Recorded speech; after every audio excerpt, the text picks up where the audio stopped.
The map of American power in the Middle East just changed. Most headlines are focused on the hardware. The IRGC's claim that it shot down a US MQ-9 drone and fired at an F-35. But here on Liberation Lens, we know the real story isn't just the drone, it's the ground beneath it. Iran hasn't just issued a warning to Washington, it has issued an ultimatum to the entire Gulf. If the shield is broken, the entire infrastructure of US power is at risk. There is actually a report circulating that Iran's IRGC claims it shot down a US MQ-9 drone and fired at a US F-35 fighter jet and RQ-4 drone after US strikes on Iran, which Tehran describes as violations of the ceasefire. According to Iranian reporting, the IRGC says Iran has a legitimate and definite right to retaliate further. In a separate warning, Iran's Supreme Leader Khamenei said Gulf countries will no longer serve as shields for US bases, adding that the United States will no longer have a safe haven in the region. This is a major escalation claim that we must treat carefully. While the tactical news is about the MQ-9, the strategic news is that Iran is trying to change the cost of hosting US power in the Gulf. By signaling that regional countries will no longer serve as shields, Tehran is attacking the very map that makes US military action possible. They are telling America's partners that you cannot host the threat and still claim neutrality. But first things first. We cannot just yet afford to say as a fact that Iran definitely shot down the drone unless US confirmation or independent verification appears. However, IRNA reports the IRGC statement saying US aircraft entered Iranian airspace, and The Guardian frames it as the IRGC reserving a legitimate and definite right to retaliate.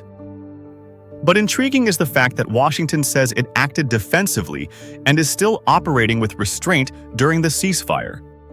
On its part, Tehran says the US violated the ceasefire and that Iran has a legitimate and definite right to respond. Both sides are trying to own the legal language. The US says self-defense. Iran says violation and retaliation. That difference matters because whoever wins the narrative gets more room to escalate while blaming the other side. But how can Washington justify this as self-defense while striking inside Iran during a ceasefire? This isn't just a legal debate.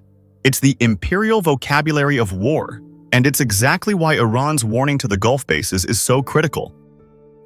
If the US uses these bases to define self-defense on their own terms, Iran will ensure those bases are no longer safe havens.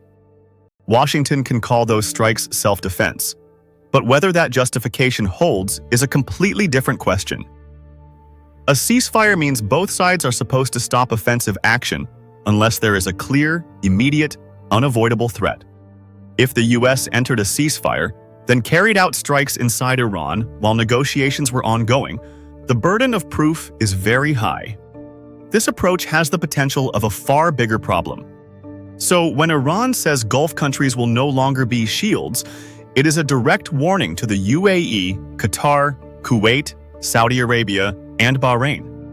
The target is the network. The target is the geography.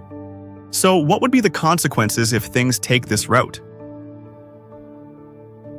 This route could become far bigger than a US-Iran confrontation. It would turn the Gulf from a rear base for US power into a direct battlefield. The first consequence would be the end of credible Gulf neutrality. Qatar, Bahrain, Kuwait, the UAE, Saudi Arabia, and others have often tried to separate public diplomacy from military hosting. They can say they want de-escalation while still hosting US bases, aircraft, naval command, surveillance, logistics, and missile defense systems. Iran's message is basically that distinction no longer protects you. If your territory enables attacks on Iran, Tehran may treat you as part of the war architecture. That is a direct challenge to the Gulf's old balancing model.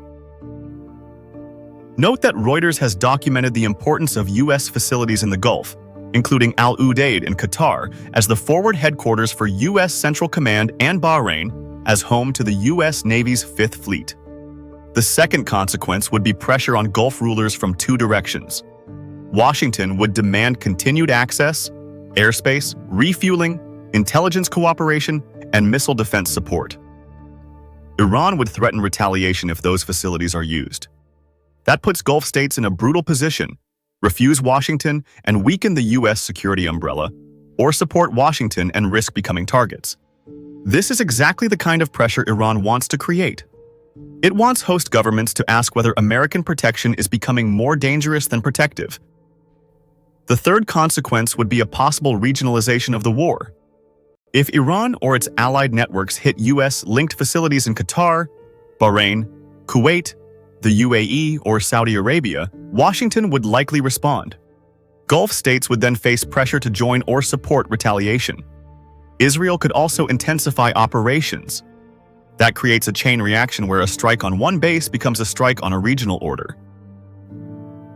The fourth consequence would be more energy panic. Gulf states are not just host countries. They are oil and gas hubs, shipping hubs, aviation hubs, insurance hubs, and global investment hubs. If Iran signals that U.S.-linked Gulf infrastructure is now targetable, markets will not wait for the first major hit before reacting. Insurance premiums will continue to rise. Tankers will continue to hesitate. Airlines will reroute. Food and fertilizer costs will keep going up. The situation at the Strait of Hormuz will only worsen. The fifth consequence would be a crisis of U.S. force projection. America's military dominance in the Gulf depends on geography, bases, ports, airfields, radar, logistics, fuel, and host state permission.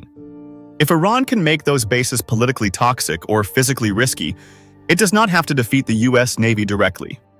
It only has to make the regional network harder to use.